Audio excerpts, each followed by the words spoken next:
Hi friends, வணக்கம். இன்றைக்கி நீங்கள் பார்க்க போகிற ரெசிபி ரொம்ப ரொம்ப டேஸ்டியான ஒரு பிரியாணியை வந்து நம்ம வீட்டில் இருக்க மசாலாவை வச்சு நம்ம எப்படி பண்ணலான்றது பார்க்கலாம். இன்றைக்கி வந்து நான் சிக்கன் பிரியாணி சீரக சம்பாவில் செஞ்சுருக்கேன். இந்த பிரியாணி மசாலா வச்சு நம்ம எல்லா பிரியாணி செஞ்சாலுமே செம்ம டேஸ்ட்டாக வரும். அதுக்கு என்னென்ன தேவைன்றது பார்த்துடலாம். இது எல்லாமே வந்து நம்ம வீட்டில் இருக்கிற பொருட்கள் தான். நம்ம காரத்துக்கு தகுந்த மாதிரி அதை போட்டுக்க வேண்டியது தான். இப்போ வந்து நான் வந்து காஷ்மீர் ரெட் சில்லி வந்து 2 சில்லி எடுத்திருக்கேன். குண்டு மிளகாய் வந்து 2 சில்லி எடுத்திருக்கேன்.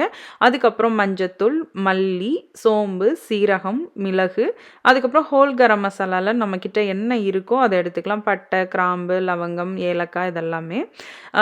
மல்லித்தூள் முழு மல்லி வந்து நான் ஒரு டேபிள் ஸ்பூன் அளவுக்கு எடுத்திருக்கேன். மற்றதெல்லாம் அதில் 1/2 டேபிள் ஸ்பூன் அளவுக்கு எடுத்திருக்கேன். சோம்பு, சீரகம்லாம். ஸோ இந்த அளவு தான், அந்த நான் பிளேட்டில் காட்டின அளவு தான் நான் மசாலா எடுத்திருக்கேன். இது வந்து இஞ்சி பூண்டுக்கு வந்து நான் எடுத்திருக்கேன். ஸோ இது வந்து பார்த்திங்கன்னா ஒரு 3 இன்ச் சைஸ் இஞ்சியும் ஒரு முழு பல் பூண்டும் போட்டு இதெல்லாமே ஒன்றா சேர்த்து அரைச்சிட வேண்டியதான். இப்போ நான் வந்து இன்றைக்கி 6 சிக்கன் லெக் பீஸ் வந்து எடுத்திருக்கேன். அதில் வந்து நம்ம இதெல்லாம் ஃபுல்லாக மேரினேட் பண்ணி வைக்க போகிறோம். மேரினேட் பண்ணி வச்சாதான் நல்ல டேஸ்ட்டாக நமக்கு வரும். ஒரு மினிமம் 20 மினிட்ஸ்லேருந்து மேக்ஸிமம் ஓவர் நைட் வரைக்கும் நம்ம வந்து மேரினேட் பண்ணி வைக்கலாம். இப்போ வந்து நான் இது எல்லாத்தோடையும் இந்த மசாலாவோட தயிர் சேர்த்து உப்பு சேர்த்து நல்லா பிசைஞ்சு விட்டு நல்லா ஊற விட போகிறேன். இந்த மசாலா வந்து பார்த்திங்கன்னா நம்ம வீட்டில் குழந்தைங்களிருந்து வயசானவங்க வரைக்குமே சாப்பிட்லாம். வயிறுக்கு ஒன்றுமே பண்ணாது. நான் வந்து என்னோடய குழந்த 1 வயசில் இருந்து கூட பிரியாணி சாப்பிட ஆரம்பித்தான். அவன் வந்து இந்த ஃப்ளேவர் பிரியாணி சாப்பிட்டது எனக்கே ஆச்சரியமாக இருந்துச்சு. நான் அவனுக்கு செஞ்சு வச்சுருந்த சாப்பாடை சாப்பிடாம பிரியாணியை வந்து விரும்பி சாப்பிட்டான். நல்லா நம்ம வீட்டிலே வந்து அரைச்சி செய்கிறது வந்து எல்லாருக்குமே ரொம்ப பிடிக்கும். இது பார்த்திங்கன்னா இதுக்கப்புறம் வந்து நான் தயிர் உப்பெல்லாம் சேர்த்து நல்லா பிசைஞ்சதுக்கப்புறமா ஒரு அரை எலுமிச்சம்பழத்தை வந்து நல்லா புழிஞ்சு இதை நல்லா பெசறி விட்டு அதுக்கப்புறம் வந்து நம்ம இதை மேரினேட் பண்ண போகிறோம். மேரினேஷன் வந்து கண்டிப்பாக பண்ணணும். அப்போ தான் வந்து நல்ல டேஸ்ட்டாக வரும். அப்படி உடனே பண்ணோம்னா கறியில் வந்து நம்ம உப்பு ஜாஸ்தியாக போட்டுக்கணும். அப்போ தான் சாரும். இப்போ அரிசி நம்ம ஊற வைக்கிறது பார்த்தலாம். நான் வந்து இந்த கப் எடுத்திருக்கேன். நம்ம எந்த கப் எடுக்கிறோமோ அதில் தான் நம்ம தண்ணி அளந்து ஊற்றணும். நான் இந்த கப்புனால 2 கப்பு வந்து நான் சீரக சம்பா அரிசி எடுத்திருக்கேன். சீரக சம்பா அரிசி வந்து உடம்புக்கு ரொம்பவே நல்லது. நம்மளோட வயிற்றுக்கு வந்து ரொம்ப நல்லது அந்த அரிசி. நார்மலாகவே நம்ம வந்து சாப்பாடாகவும் செஞ்சு சாப்பிட்லாம். நமக்கு வயிறு புண்ணோ இல்லை வயிறு சம்மந்தமான பிரச்சனைகள் இருக்கும்போது சீரக சம்பா சாப்பிட்டோம்னா ரொம்ப உடம்புக்கு நல்லது.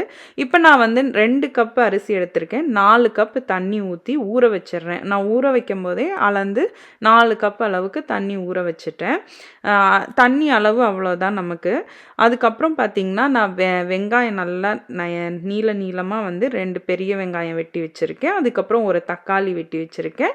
அப்புறம் புதினா, கொத்தமல்லி இதெல்லாம் தான் நமக்கு வந்து வதக்கிறதுக்கு தேவை. இப்போ பிரியாணி செய்கிறதுக்கு நான் இதெல்லாமே ரெடி பண்ணி வச்சுருக்கேன். வெங்காயம், தக்காளி, அதுக்கப்புறம் அரிசி ஊற வச்சாச்சு. அப்புறம் கறியும் நம்ம மேரினேட் பண்ணி வச்சாச்சு. இதை அப்படியே வதக்கி நம்ம சாதம் போட்டு வேக விட வேண்டியதான். இப்போ நான் வந்து ஸ்டெயின்லெஸ் ஸ்டீல் குக்கரில் தான் வந்து பிரியாணி செய்ய போகிறேன். நான் வந்து 2 டேபிள் ஸ்பூன் அளவுக்கு நெய், அதுக்கப்புறம் 3 டேபிள் ஸ்பூன் அளவுக்கு எண்ணெய் ஊற்றி நல்லா வெங்காயத்தை வந்து நல்லா வதக்கிக்க போகிறேன். நமக்கு வந்து உப்பு சேர்க்கக்கூடாது இப்போது. ஏன்னா இந்த வெங்காயத்தில் இருக்கிற அந்த இனிப்பு டேஸ்ட் வந்து பிரியாணிக்கு ரொம்ப நல்லாயிருக்கும். கேரமலைஸ் ஆகணும். நல்லா கொஞ்சம் ப்ரௌன் கலர் அந்த மாதிரி வரணும், நமக்கு கோல்டன் கலரில் வரணும். அப்போ தான் வந்து பிரியாணி வந்து நல்ல டேஸ்ட்டாக வரும். அந்த நம்ம ஊற்றின எண்ணெயும் அந்த வெங்காயமும் நல்லா வதங்கி எண்ணெய் பிரிஞ்சு வர்றது நமக்கு நல்லாவே தெரியும். அது வரைக்கும் நல்லா வதக்கிக்க வேண்டியது தான். இப்போ பாதி வெங்காயம் வந்து நல்லா பாதி வதங்கியிருக்கு. இன்னுமே நமக்கு வந்து அந்த ப்ரௌன் கலர் அந்த கோல்டன் கலர் வந்து அங்கங்கே வரணும். அப்போ தான் வந்து நல்லா ஈவனாக வரணும். ஆக்சுவலாக அப்படி இல்லைன்னா வந்து ஒரு இதுக்காவது நமக்கு வரணும். அப்போ தான் வந்து டேஸ்ட் வரும். பிரியாணி வந்து இந்த வெங்காயம் வந்து நல்லா வதக்கிட்டோம்னாலே ஒரு பாதி ப்ராசஸ் முடிஞ்சிடும், பாதி டேஸ்ட் வந்துடும். இப்போ நான் அந்த வதங்கின வெங்காயத்து மேலேயே புதினா போட்டு நல்லா வதக்க போகிறேன். புதினா வந்து அந்த ஆயில்லையும் நெய்லையும் லைட்டாக வதங்கும் போது நல்ல ஒரு ஃப்ளேவர் நமக்கு கொடுக்கும். பிரியாணிக்கு வந்து புதினா வந்து ரொம்பவே ஒரு முக்கியமான விஷயம். ஸோ அது இருந்தால் தான் அந்த பிரியாணியோட டேஸ்ட் வந்து நல்லா வரும். வயிற்றுக்கும் நல்லது நமக்கு. அதுக்கடுத்து பார்த்திங்கன்னா இப்போ வந்து சிக்கன் போட்டு இதை நல்லா குக் பண்ண போகிறேன். நம்ம வந்து விசிலும் விடலாம். ஒரு விசில் விட்டோம்னா சூப்பராக வெந்து வரும். பட் தண்ணி நிறையா இருக்கும், அது வத்துறதுக்கு நமக்கு டைம் ஆகும். அப்படி இல்லைன்னா அந்த தண்ணி வந்து நம்ம அட்ஜஸ்ட் பண்ணி ஊற்றிக்கலாம். அது வந்து நமக்கு குக் பண்ண நமக்கு அது தெரியும். இன்னைக்கு நான் செஞ்சு காட்டியிருக்கிறது வந்து யார் வேணாலும் செய்யலாம். ரொம்ப ஈஸியா செய்யலாம். அதே மாரி சீரக சம்பா அரிசி வந்து ஃபர்ஸ்ட்டு டைம் யூஸ் பண்றவங்களுக்கான டெக்னிக் மாரி தான் நான் சொல்லியிருக்கேன். ஏன்னா, அப்பதான் நமக்கு நான் சொன்ன மாரி இந்த மாரி ஒரு இது ஃபாலோ பண்ணீங்கன்னா, நல்லா உதிரி உதிரியா உங்களுக்கு வந்து மிஸ்ஸே ஆகாது. ஃபர்ஸ்ட்டு டைம் ட்ரை பண்ணா கூட. இப்ப வந்து பார்த்தீங்கன்னா, நான் கறிய வந்து விசில் விடாம தான் நான் வேக விட போறேன். நல்லா வதக்கிட்டு, அதுக்கப்புறம் பார்த்தீங்கன்னா, நான் இப்ப தான் வந்து தக்காளி ஆட் பண்றேன். இதுக்கு முன்னாடியே நான் தக்காளி ஆட் பண்ணல. ஏன்னா வந்து நம்ம இஞ்சி பூண்டு பேஸ்ட் வந்து ராவா வந்து சிக்கன்ல வந்து மேரினேட் பண்ணியிருந்தோம்ல, அதுக்காக தான் வந்து நான் தக்காளி வந்து கொஞ்சம் லேட்டா போடுறேன். இப்ப கொஞ்சமா தண்ணி சேர்த்து இத வந்து நம்ம வேக விட போறோம். நான் லிட்ட வந்து ஃபுல்லா க்ளோஸ் பண்ணாம லைட்டா ஒரு கேப் விட்டு அத வந்து சிக்கன வந்து வேக வச்சு எடுத்துக்க போறேன்.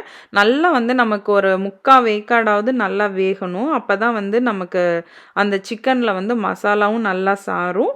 அதே சமயம் நம்ம அரிசி போட்டு எடுக்கும்போது கரெக்டான இதில பதத்தில வந்து வெந்து வரும். இப்ப நல்லா எனக்கு வந்து ஒரு 20 மினிட்ஸ் அளவுக்கு நான் வந்து லிட்டு போட்டு நல்லா வேக விட்டுட்டேன். இப்ப தண்ணியும் ஓரளவு பார்த்தீங்கன்னா, நமக்கு வந்து வத்தி வந்துகிட்டே இருக்கு. இதே குக்கர்ல நம்ம அதாவது விசில் விட்டோம்னா, கண்டிப்பா அதில தண்ணி இருக்கும். பட் அந்த தண்ணியிலயுமே நம்ம பிரியாணி செஞ்சா ரொம்ப டேஸ்ட்டா வரும். இன்னைக்கு வந்து பார்த்தீங்கன்னா, நான் இந்த மெத்தட்ல செஞ்சிருக்கேன். நெறைய வகையா நம்ம பிரியாணி வந்து ட்ரை பண்ணலாம். நம்ம டேஸ்ட்டுக்கு தகுந்த மாரி. இந்த ரெசிபி வந்து ஆனா ட்ரை பண்ணி பாருங்க பார்க்குறவங்க. உண்மையிலேயே ரொம்ப டேஸ்ட்டா இருக்கும். நம்மளே வந்து வீட்ல வந்து மசாலா அரைச்சு செய்றது. ரேஷியோ முன்ன பின்ன ஆனா கூட உண்மையிலேயே டேஸ்ட்டா வரும். இப்ப பார்த்தீங்கன்னா, நான் நல்லா அந்த பேஸ்ட்டெல்லாம் வத்துனதுக்கப்புறம், நான் இப்ப அரிசி சேர்க்கிறேன். அரிசி சேர்த்துட்டு, நான் அரிசி ஊற வைக்கும்போதே தண்ணி அளந்து ஊத்துனதுனால, அந்த தண்ணிய அப்படியே நான் ஊத்திற போறேன். அப்படி வந்து நான் தண்ணி அளவு வந்து கொஞ்சம் முன்ன பின்ன ஆனாலும், நமக்கு வந்து அட்ஜஸ்ட் பண்ணிரலாம். எப்படின்னு நான் அத சொல்றேன் நானு.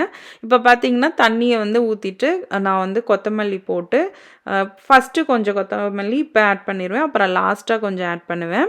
இப்ப பார்த்தீங்கன்னா, நல்லா அ கொதி வரணும்.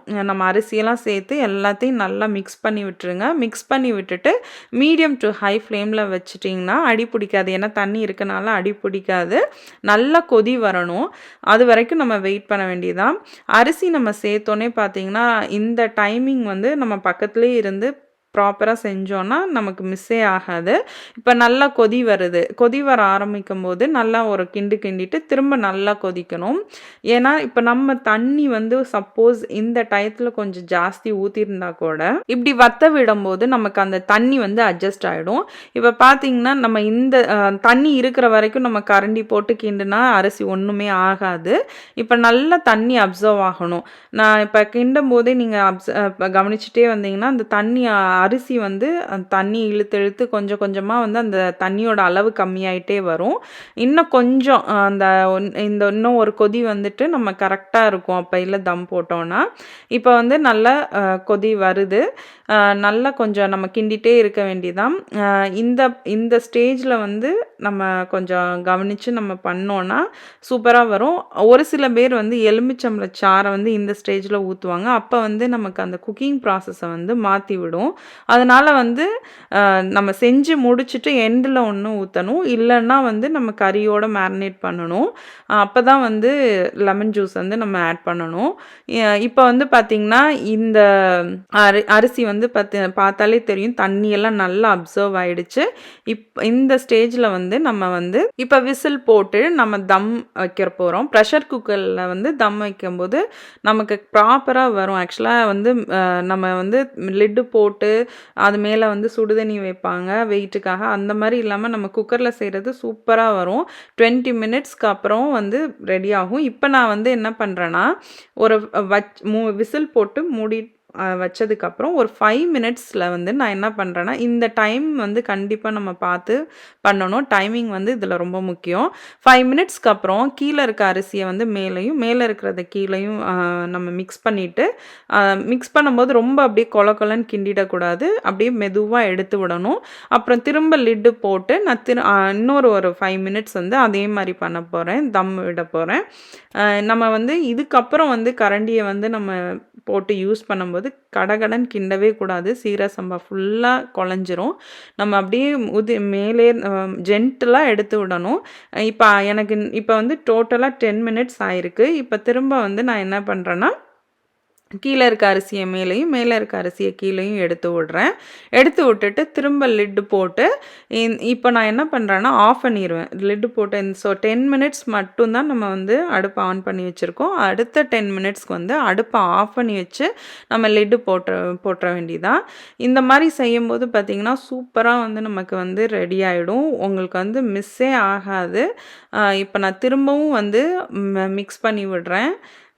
எவ்வளோ சூப்பரா வந்திருக்குன்னு பாருங்க. அடியில வந்து அடியும் பிடிக்கல.